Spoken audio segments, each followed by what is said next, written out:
Hello friends, today we will discuss an article by C. Rangarajan which is about how to decrease poverty in the coming future times in India.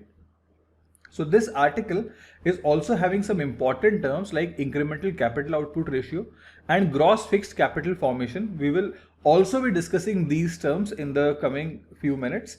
Apart from that, what is important to know is that C. Rangarajan has been the RBI governor. He has also been the chairman of 12th Finance Commission. Therefore, the views expressed in the article are very useful from a UPSC point of view. The article is also co-authored by Shri D.K. Srivastav. Now, moving to the context, basically C. Rangarajan, he says that India is right now the 5th largest economy. And yet, when we talk about the per capita terms, we are ranked very low, that is 149th out of 194 countries.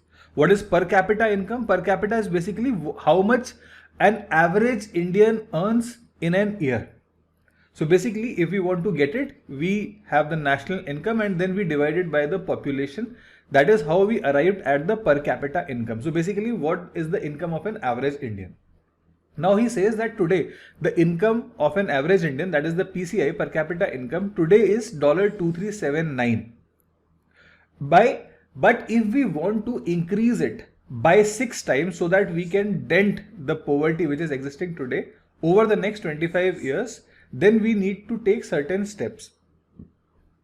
For that, he says that if we want to do it, we need a growth rate of 7% for the next 25 years continuously. So if we achieve this growth rate, then we can increase our per capita income by 6 times.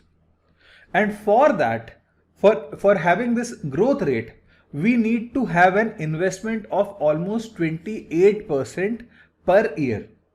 This is assuming that incremental capital output ratio is 4. Now I know that it would be very difficult for you to understand this. So let us first discuss what actually is incremental capital output ratio and GFCF, and then we will come back to this point. So basically, let's first talk about what actually is capital output ratio. Let's just leave incremental for a while.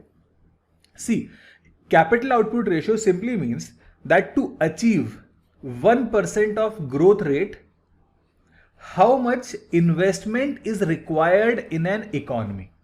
So let's say I need to achieve a growth rate of 1% in the economy, then how much investment is required? For example, let's say I have invested. Now generally investment is considered in terms of percentage of GDP.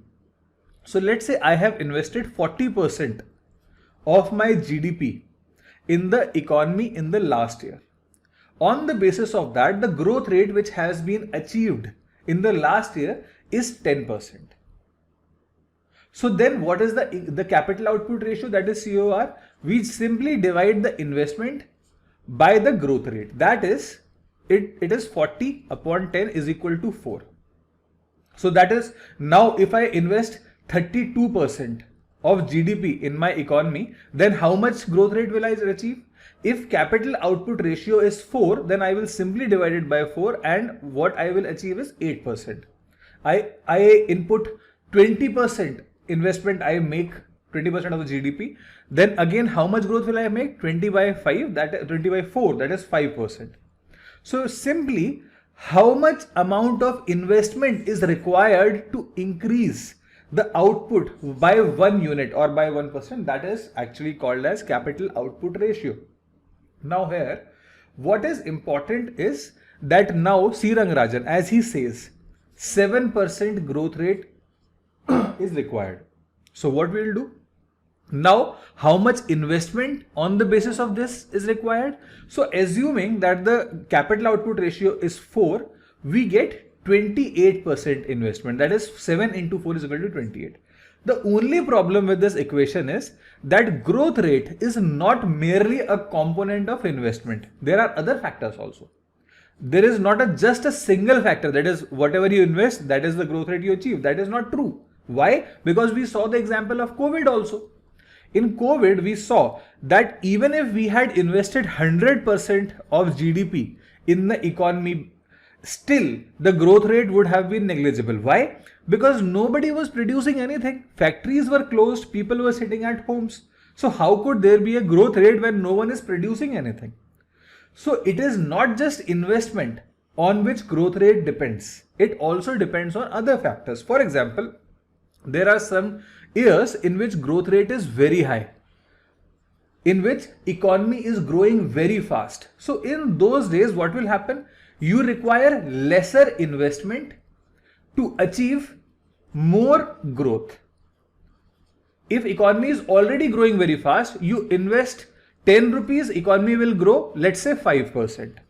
But economy, let's say it has gone into recession or it is on the verge of recession. In those days, if you invest, let's say 50 rupees, then you still achieve 2% growth rate. So it also depends on other factors. And therefore, now when we talk about today's time, see Rangarajan, he says that today's times are not the times of very fast growth rate. You have seen that today Ukraine-Russia war is going on, when the economy is not growing that fast. COVID-19 has just been over. So we are still recovering. And therefore he says that to achieve 7% growth rate, we need more investment. More investment means it's not just 28%. It will be more. And today's ICR, that is capital output ratio, is 4.65. That means to achieve a growth rate of 7%, I would need a capital, assuming the capital rate output ratio is 4.65 and I need a growth rate of 7%. What is the level of investment required today? Just multiply these two, it will come to around 32.55% of GDP. So simply today, if today I need to grow at 7%, then I would need to invest 32.55% of GDP in my economy. So why? Because 4.65 is the capital output ratio. Only one thing which you need to add here is that what is incremental. See, we are already growing at, let's say, 10% economy growth rate. Now we want to grow at 11%. So the increase is 1%. So this additional unit of capital, how much additional investment would be required to achieve this 1% additional growth rate? That is, let's say 44% or 45%, whatever it is. So this additional unit of capital which is required, that is called as incremental capital output ratio. Now, if this is clear, let's move on to the second term, gross fixed capital formation. See, in very crude terms, we can call it the investment which is made in the economy. But it is different from the exact word. Why? Let's first understand the definition. The definition of GFCF, or gross fixed capital formation, is the acquisition of produced assets. That is, whatever assets I require and they are produced in the last year, that is called as GFCF. Now, in these assets, we are also including the second-hand assets. So that is also included, not a problem. If they are contributing to the economic growth, then why not add it? But we are not including sale and purchase of land in this. Why? To understand this, let's take an example. See, suppose I have this piece of land. It is, let's say, 100 acres in size, and I sell this to you for 100 crores of rupees. Despite such a large amount, this land is not contributing to the growth of economy. Why? Because it is just simply making me a profit. I will get some profit, you will get some profit, but economy as a whole will not. Economy will only get profit when I put on some kind of factory on this land, or industry on that land, or some kind of dwelling, a residential or a commercial or a school or office. Then only we will see a growth in the economy. Therefore, sale and purchase of land are not included. But yes, if we make land improvements, then that is included in the gross fixed capital formation. Any plants, that is any factories or industries, whatever machinery we acquire, that is included in GFCF. Also, any infrastructure we make, that is roads, railways, or whatever infra is there, that is also included. Why? Because as the infrastructure grows, economy also grows. Why? Because my machinery, let's say it was reaching to me 10 days later, but today it has reached now only. So I will be making more goods. 10 days worth of goods will be made from this machinery. Similarly, commercial industrial buildings is okay. Again, schools, offices and hospitals. More schools we have, more skills, the population will have, more hospitals we have, the more healthier the population is. Therefore, any investment in these assets is contributing to the economy, and therefore it is GFCF, that is gross fixed capital formation. But again, it will only include produced assets, not the sale and purchase of land or any just simply natural formations or minerals. Why is it called gross? Because we are not including any depreciation in it. See, let's say I purchase this machinery X. It is costing me, let's say, 10 crore of rupees today. And I assume that after 10 years, this machinery will be outdated, it will be obsolete. So I will have to replace it with another machinery, which will also cost me 10 crores. Now, for the sake of simplicity, we just assume that every year I will be deducting 10% from this value, so that after 10 years when I replace it, I do not have to make for such a big amount of 10 crore rupees at one go. This money is called as depreciation. Similarly, when you go for insurance also, you will see that every year when you see at the initial declared value of the vehicle, it will decrease by some amount. So why? Because there is depreciation is happening. But in the case of GFCF, we are not including any kind of depreciation in the definition. Therefore, it is called as gross. And again, GFCF does not necessarily mean total investment. Why? Because in GFCF, I am only looking at any additions which are happening to the fixed assets. Whatever addition, see, I have a land, I am not including it in the GFCF, but when I make a plant on it, when I make a factory or industry on it, and then I purchase equipment or machinery for it, that is called as GFCF. Therefore, it is not total investment. It is only the addition in the fixed assets.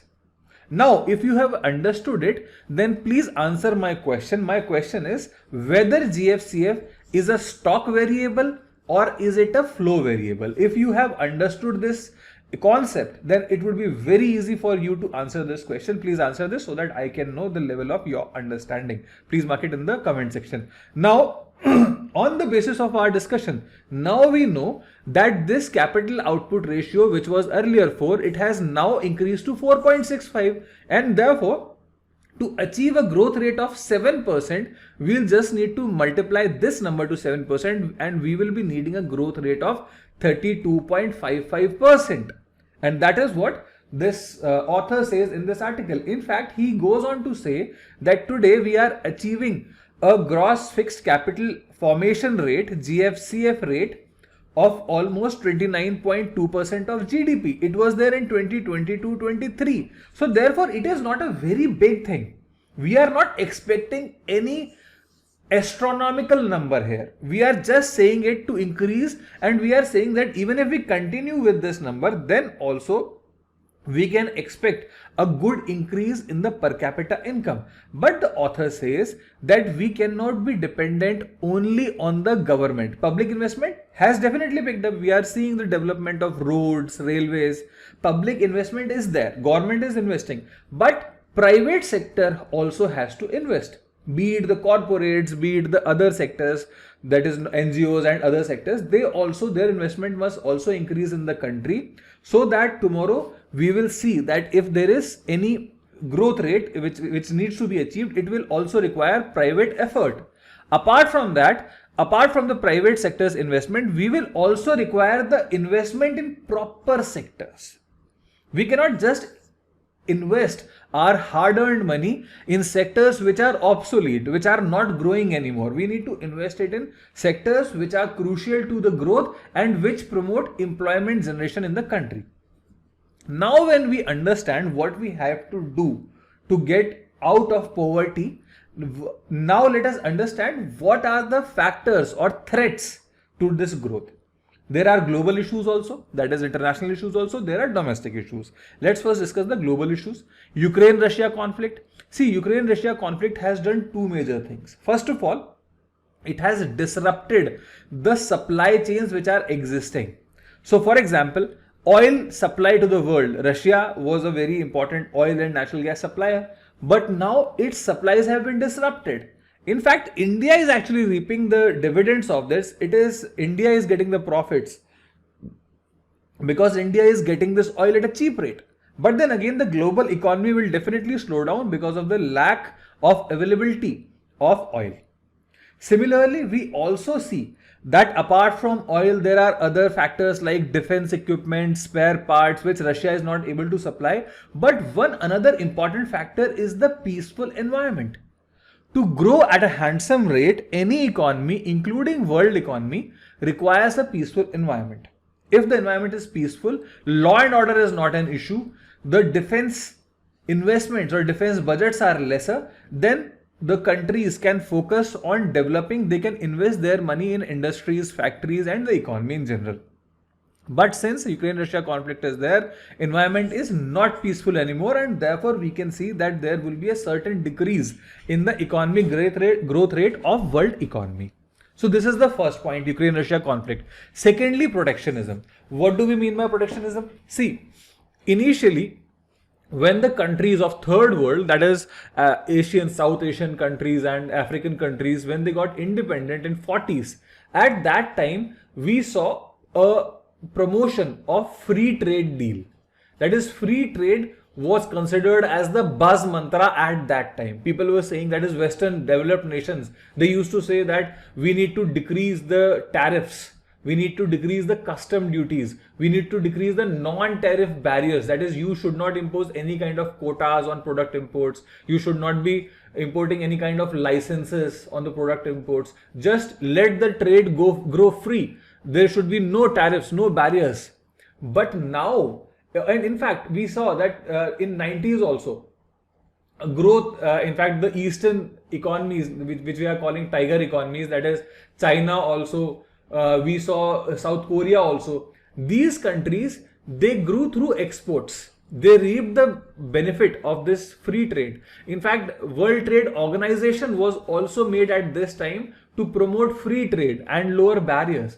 But nowadays what is happening is, we are seeing now that developing countries, including India, China and the countries of Africa, they are competing nowadays. They are competing with the Western countries, and now Western countries, they are feeling the heat.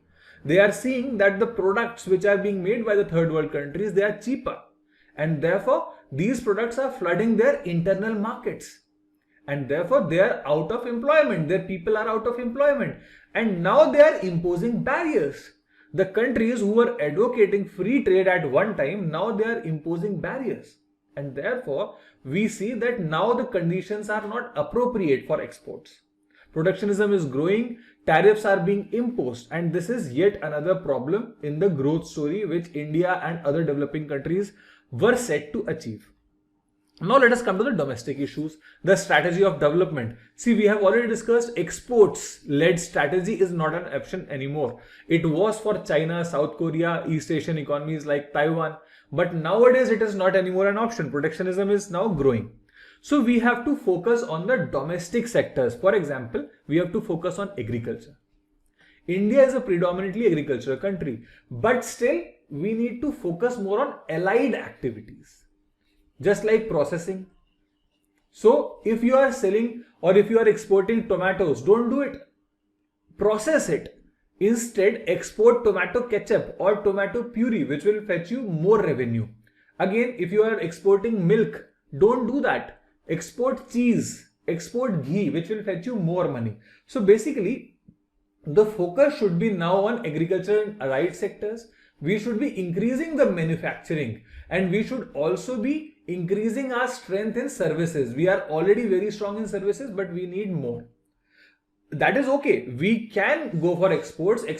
That closing down exports is not an option, but then we cannot be solely dependent upon it.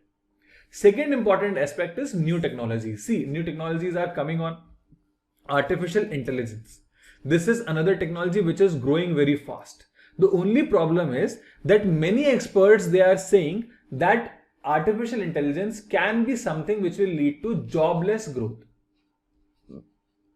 In fact, they say that, see, again there is a doubt. Many experts are contradicting it also. They said that when assembly lines came, Ford and other companies, they started making the assembly line, they were using the assembly line to make car parts and producing cars.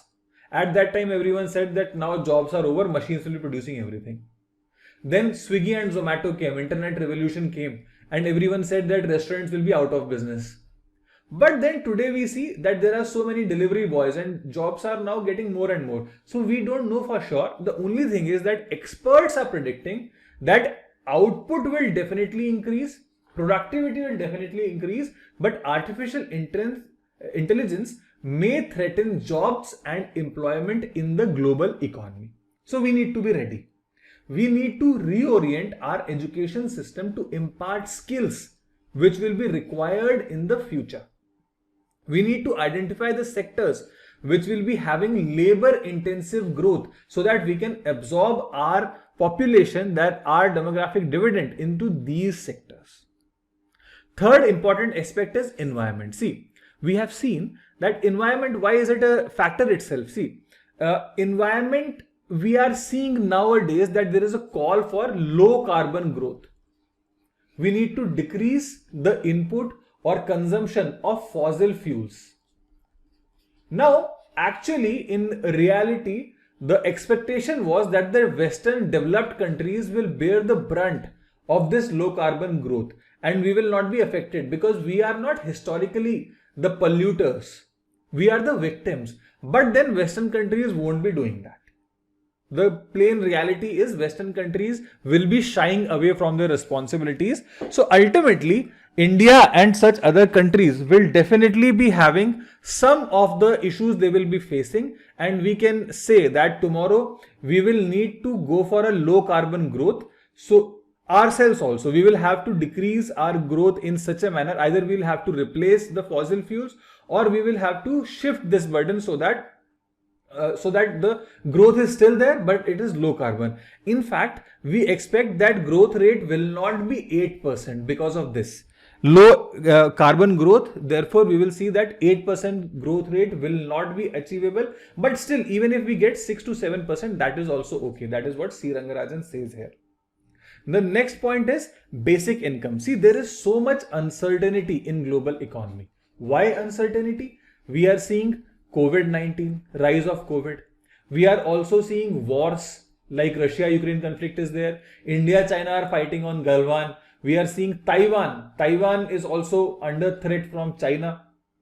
So in such situations, we see that there needs to be a basic support level which should be available to everyone. Now, what is basic income? See, basic income is, the definition would be a provision of a minimum basic income which is provided every month to everyone in the economy or in the country, every member of the population. The problem is that we are still not sure what actually will be its features. Either will it be, what will be the income level? Will it be, let's say, 2,000 rupees, 3,000 rupees? Or even who will be getting it? What will be the beneficiaries? Will it be everyone? Can we provide a universal basic income, that is everyone is getting something? Or will it be just the vulnerable sections? What vulnerable sections? Women, depressed classes, that is historically oppressed classes, EWS, economically weaker sections, or just the unemployed people? And how will we define the unemployed people? So this is what the aspects which still need to be discovered. And yet in these times, the uncertain times, it would be great if we can have some kind of basic income and still we can compensate it with decreasing the subsidies. So if we have some kind of basic income, we can then do away with the subsidies. Only, let's say, we will leave the food subsidies, but fertilizer subsidies, direct benefit transfers, any oil subsidies or any other kind of subsidies can be now then removed. So on the basis of this decision, let us conclude the article. The conclusion would be that we have achieved a strong income, strong economy is there, it is diversified, it is fifth largest also. The only problem is that per capita income is very low. We are ranked 149th. But we have the potential is there. It's just that we need to find the right strategy for the development. If we can get the right strategy and also the investment is appropriate, then we can expect the growth rate to increase and the poverty levels to decrease in the future. If you have any questions, please let us know. If you have any feedback, please let us know. Thank you for attending the session. Please like, share and subscribe if you like the video.